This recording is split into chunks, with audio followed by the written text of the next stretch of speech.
Hello everyone, আজ 6 December. আজ দেখে নেব নো কন্ট্যাক্টে যারা আছে তোমাদের মনে মানুষের সাথে তোমাদের মনে মানুষের অনুভূতি তোমাদের প্রতি কীরকম থাকবে।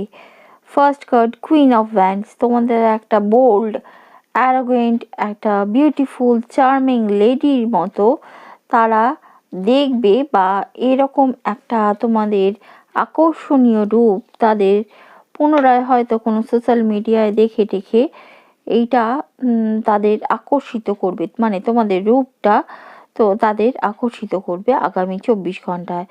7 অফ সোর্ডস, হ্যাঁ, কিন্তু তাদের মধ্যে মানে বলবো না প্রকৃতভাবে তোমাদের দিকে আসা এই কথা ভাববে, কিন্তু তাদের মনে জাগবে যে আবার কিছুটা গিয়ে দেখা যাক কীরকম কী করা যায়। কিং অফ পেন্টিকলস, তোমাদের একটা স্থায়ী